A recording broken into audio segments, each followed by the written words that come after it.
Continuando o artigo 37, inciso, agora o nosso inciso.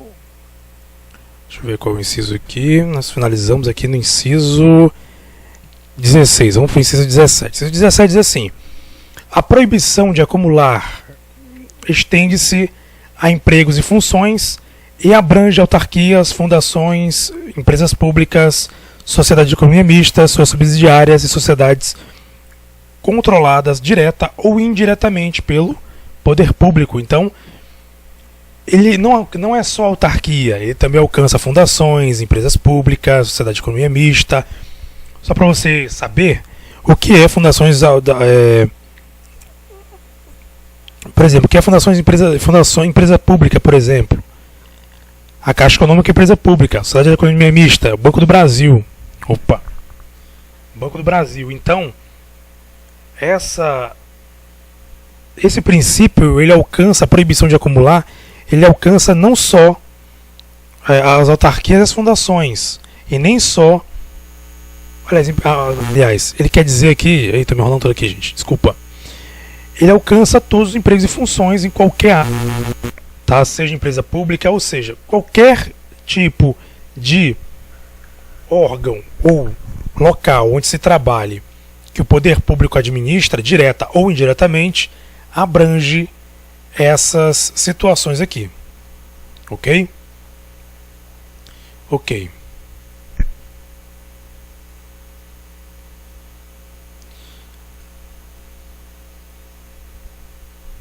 Vamos dar uma olhada aqui. Agora no inciso 18.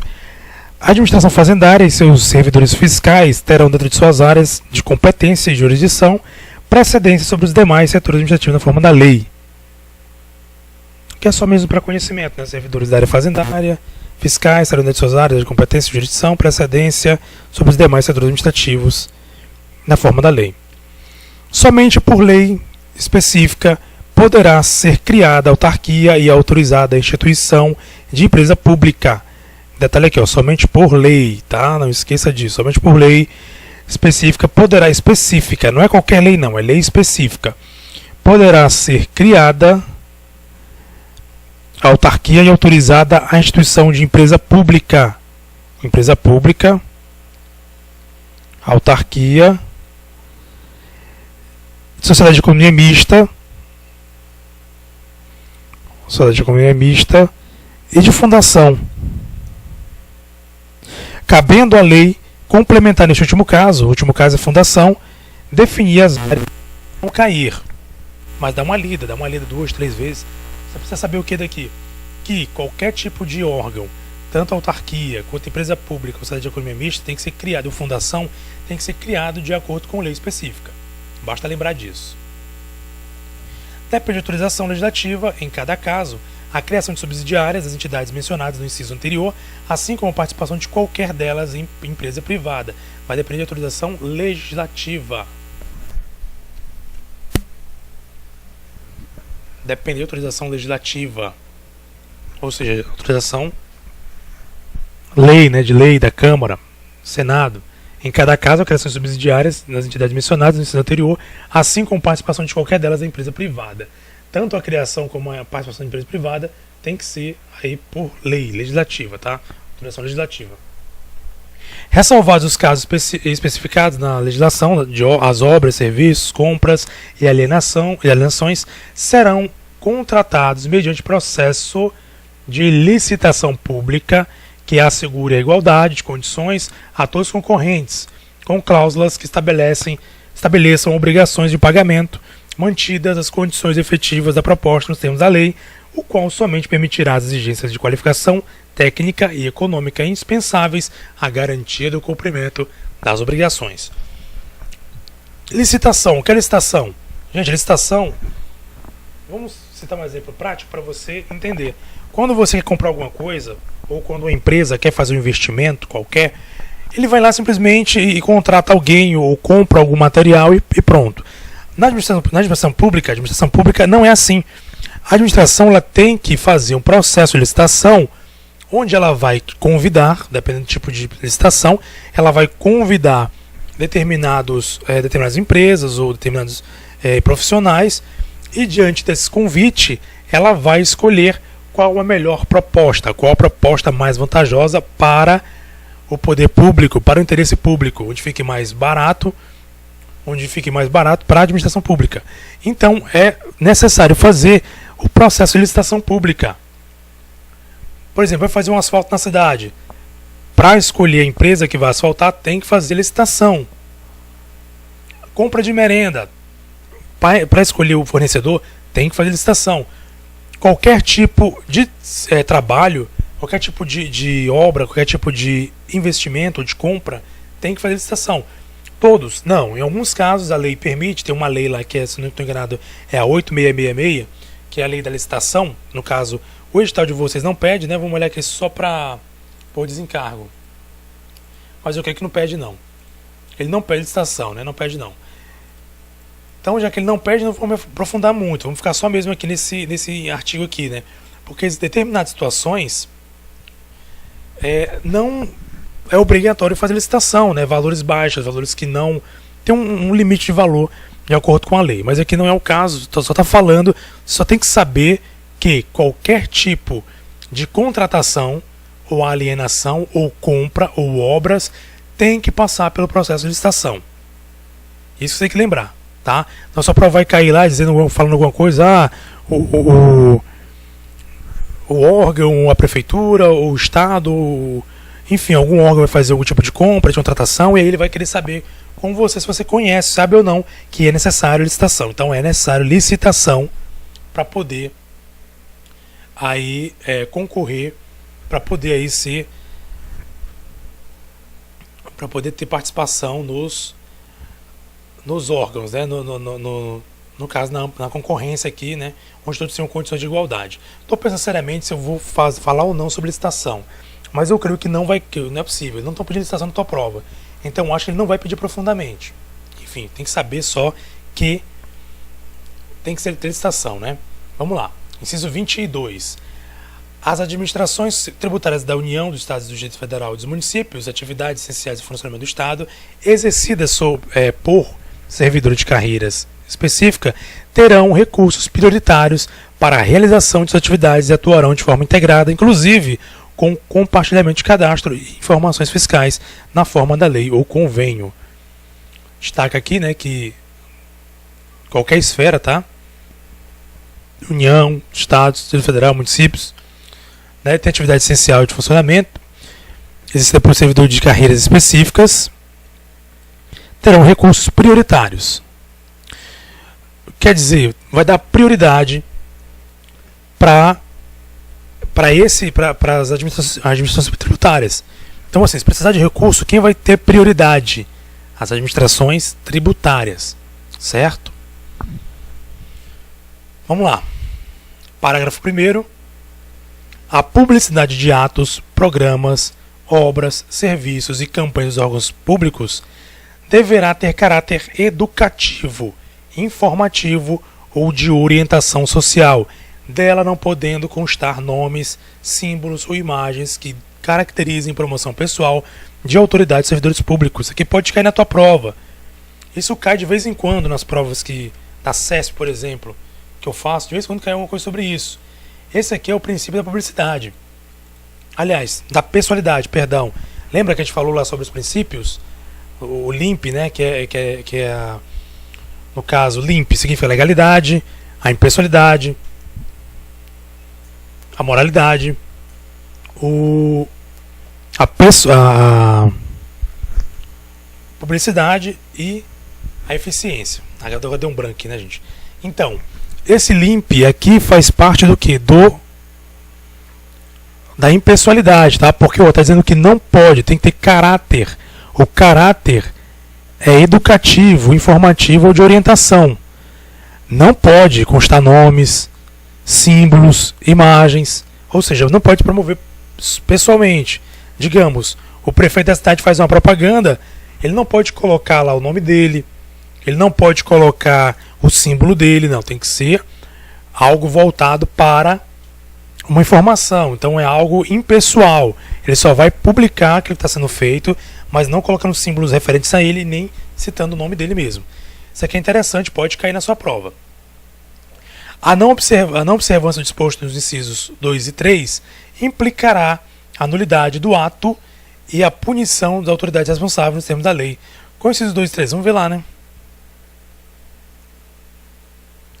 2 e 3, investidor de cargo ou emprego, né? Investidor de cargo, e aqui é o prazo de validade de concurso. Então, ele está dizendo que no caso da nomeação que tem que ser feita via concurso público e a questão do prazo, se a autoridade não observar isso, ela pode ser punida nos termos da lei. Parágrafo 3º, a lei disciplinará as formas de participação do usuário na administração pública, direta e indireta, regulando especialmente. A lei disciplinará. É o princípio da legalidade, tá, gente? As reclamações relativas à prestação de serviços públicos em geral, assegurados a manutenção de serviço de atendimento ao usuário e avaliação periódica externa e interna da qualidade de serviço. Destaca-se o quê? Ouvidorias. Ouvidorias. Ele está falando aqui, né, que vai ter que ter reclamações, a manutenção de serviço, atendimento, né, avaliação periódica. A gente pode lembrar aqui uma coisa bem clara, a ouvidoria, para verificar se realmente o serviço ali prestado está sendo feito de maneira correta, de maneira adequada, se está dentro dos padrões, se tem qualidade de serviço. O acesso dos usuários a registros administrativos e a informações sobre os atos do governo observado disposto no artigo 5º, 10º e 18º. Provavelmente deve ser aquela questão que a gente falou sobre a questão do sigilo, né? Acesso dos usuários a registros administrativos e a informações sobre os atos do governo. Ou seja, a gente pode ter acesso sim a informações sobre atos do governo, tá? Mas a gente tem que lembrar que nem todos os atos são passíveis de publicação, devido à questão também do sigilo. A administração da representação contra o exercício negligente ou abusivo de cargo, emprego ou função pública, administração pública. Que não tem que falar muito não, né? Que é a questão da questão do abuso de poder, negligência, etc. Tá falando esse parágrafo fala que a lei vai disciplinar formas de participação do usuário, ou seja, usuário, eu, você, cidadão, né, na administração pública, né? A forma que você pode participar na administração pública, tá? Então a disciplina também ela faz parte disso, a negligência, o abuso, etc. Parágrafo 4º. Os atos de improbidade administrativa importarão a suspensão dos direitos políticos e a perda da função pública, a indisponibilidade dos bens e o ressarcimento ao erário, na forma e gradação previstas em lei, sem prejuízo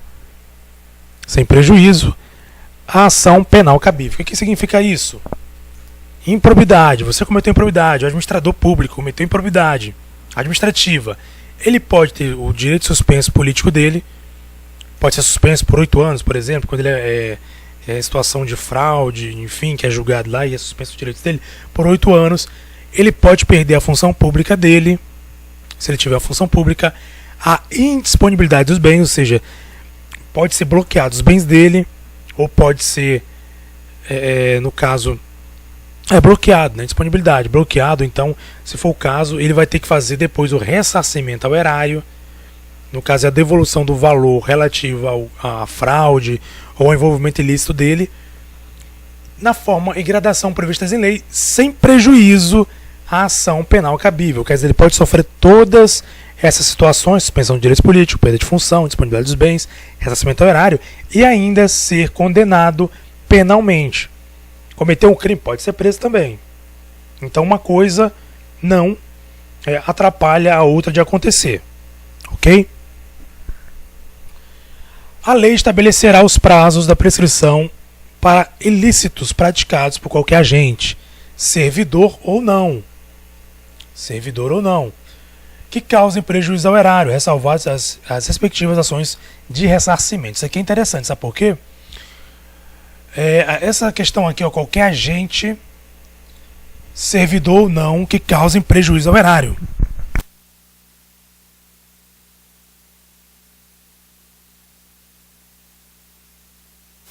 Eita, deu problema na garganta aqui.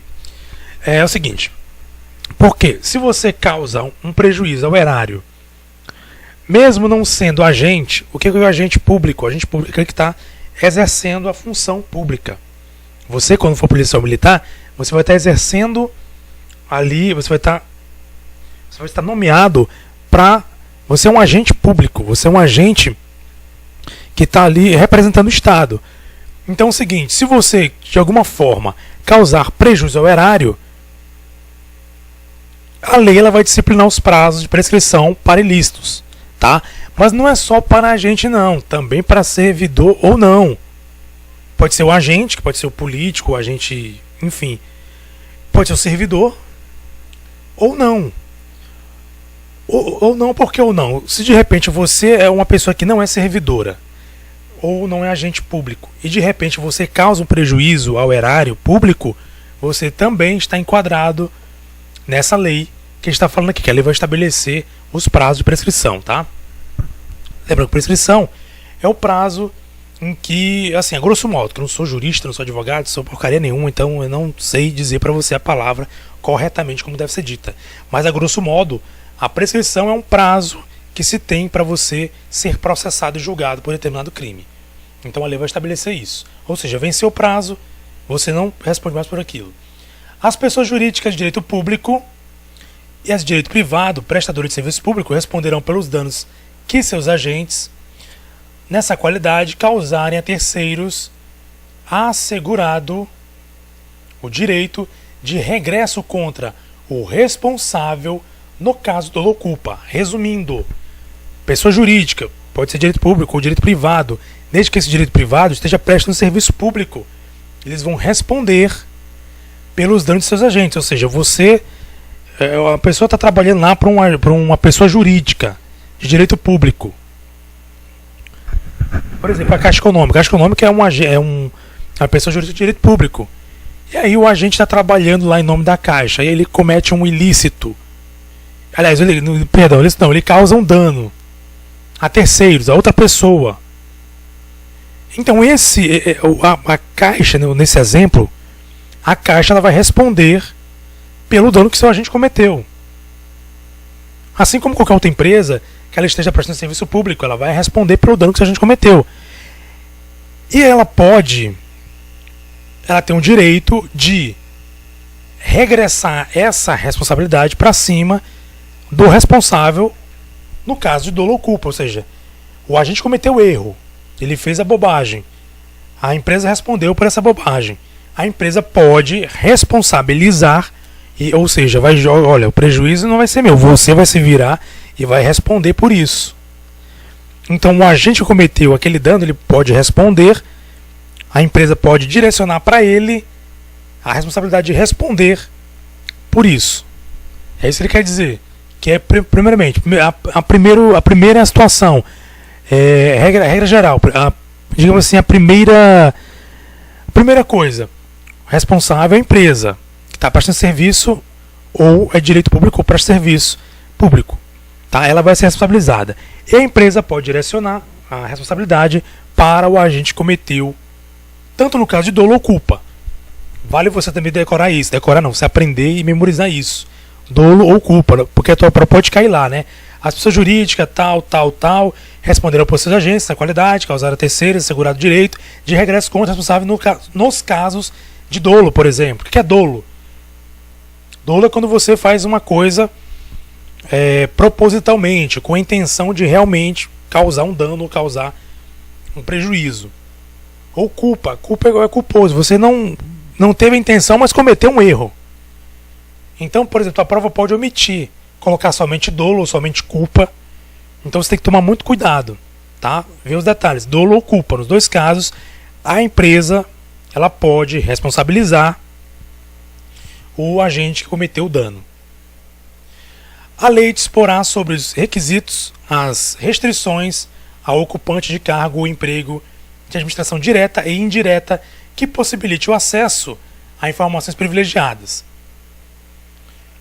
Ou seja, isso aqui é a questão da... Você lembra lá que a gente fala sobre a questão do sigilo? Sigilo, na verdade, é o sigilo.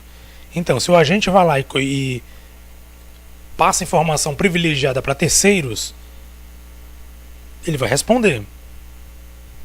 Ele vai responder. tá? Porque ele não pode fazer isso. A autonomia gerencial, orçamentária e financeira dos órgãos e entidades da administração pública, aliás, administração direta e indireta, poderá ser ampliada mediante contrato a ser firmado entre seus administradores, o poder público, que tenha por objeto a fixação de metas de desempenho para o órgão ou entidade cabendo à lei dispor sobre. Vamos ver. Prazo de duração do contrato, os controles e critérios de avaliação de desempenho, direitos, obrigações e responsabilidades dos dirigentes e a remuneração de pessoal. Está dizendo aqui que o orçamento é autônomo, né? É uma autonomia que tem no orçamento. No caso de administração direta ou indireta, pode ser ampliado mediante contrato. Mas aí tem essas situações, né? A lei vai dispor sobre os prazos, sobre os controles, critérios, enfim, e remuneração de pessoal. O disposto no inciso 11 aplica-se às empresas públicas e às sociedades de economia mista, suas subsidiárias, que receberem recursos da União, do Distrito Federal, do Estado, do Distrito Federal e dos municípios para pagamento pessoal ou custeio em geral. Vamos ver aqui. Ó, que receberem recursos. Vamos ver qual é o inciso 11?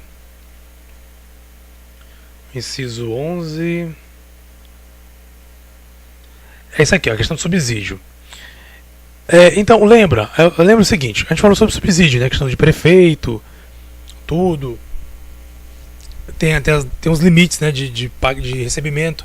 Então, essa aplicação do inciso 11, ela também se aplica a empresas públicas e sociedade de economia mista, ou seja, exemplo de empresa pública, Caixa Econômica Federal, Correios, exemplo de sociedade de economia mista, o Banco do Brasil. Então, essa regra do inciso 11, que fala sobre o teto para os servidores, agentes ou então empregados públicos, também se estende para essa galera aqui da empresa pública e sociedade de economia mista. Então elas têm que seguir o mesmo parâmetro da questão do pagamento. Parágrafo 10. É vedada a percepção simultânea de provento de aposentadoria decorrentes do artigo 40 ou do 42 e 142, com remuneração de cargo de emprego ou função pública, ressalvados os cargos acumuláveis na forma desta Constituição, os cargos eletivos e os cargos em comissão declarados em lei de livre nomeação e exoneração. Está dizendo que é verdade o quê? A percepção simultânea de proventos de aposentadoria, ou seja, não pode receber mais de uma aposentadoria, né? É isso que ele quer dizer. Com remuneração de cargo, emprego ou função ressalvados os acumuláveis, que a gente já viu lá anteriormente, os acumuláveis, né? Pode ser um professor e técnico, ou pode ser aí, funções regulamentadas na área de saúde. Duas funções regulamentadas na área de saúde. Então, fora esses dois casos, não pode haver a percepção de dois proventos de aposentadoria. Você não pode, por exemplo, trabalhar. Acontece muito isso, tá? Eu até conheço casos, inclusive até me sugeriram fazer isso, mas eu não quis, justamente por conhecer a lei também.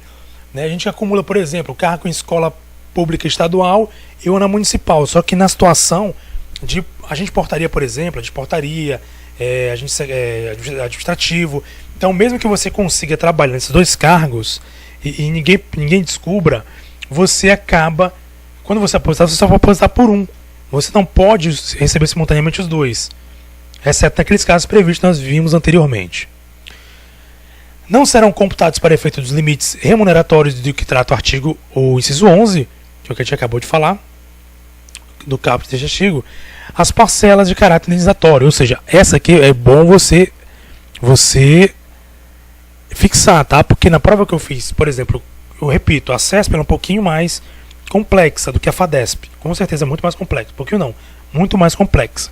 Porque ela é uma banca das maiores, dizem que é a banca mais complicada que existe, tá? Então o que acontece? A CESP, ela cobra isso aqui, ela cobrou isso aqui caiu na questão de administrativo. Essa parte do artigo 37, ela é mais administrativa mesmo, tá? Então isso aqui caiu. Essa questão de caráter indenizatório, ele não será computado. O que significa isso? Você vê lá, o que fala o inciso 11? O inciso 11 fala sobre o teto, né, remuneração e subsídio, os tetos de remuneração.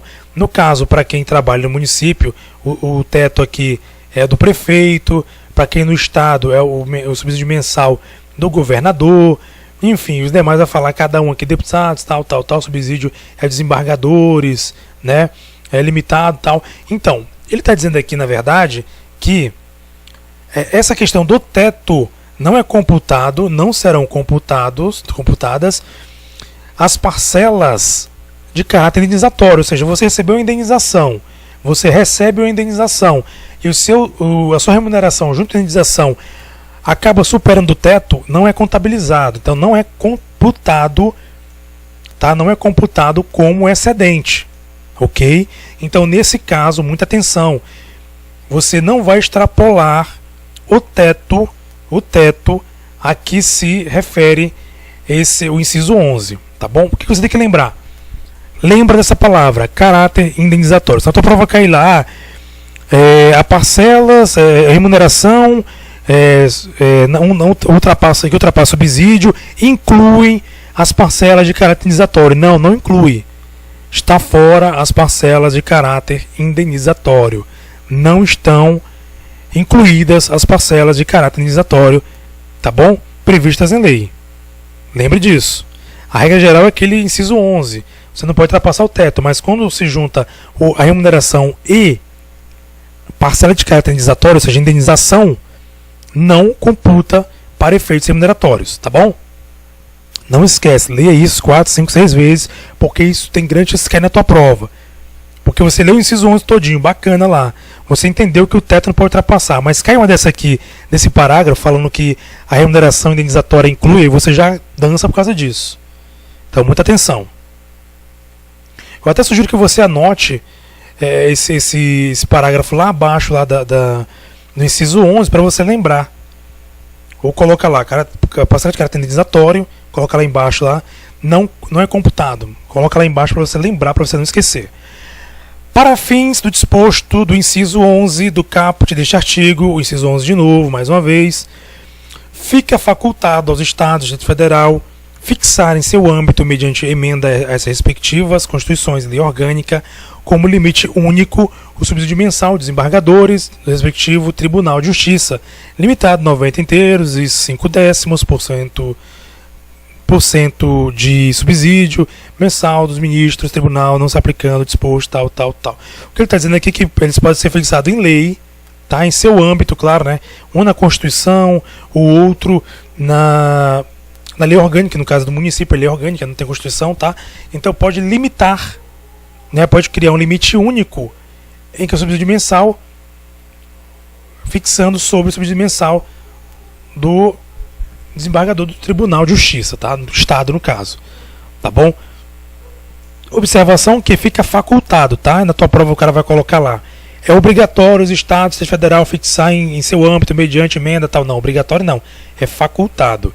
Trocando em miúdos, o Estado ou o município pode editar, respectivamente, para o Estado a Constituição Estadual e para o município a lei orgânica, ele pode fixar, digamos, o teto, o subsídio mensal do teto é o mesmo do desembargador do Tribunal de Justiça. Beleza. Pronto.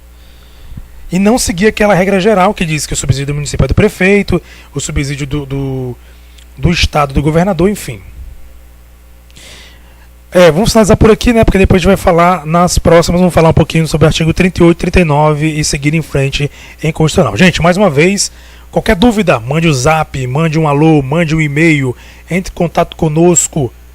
Na medida possível, vamos estar esclarecendo alguma dúvida para que a gente venha fechar essa prova da PM 2016, tá bom? Um abraço, galera, até mais.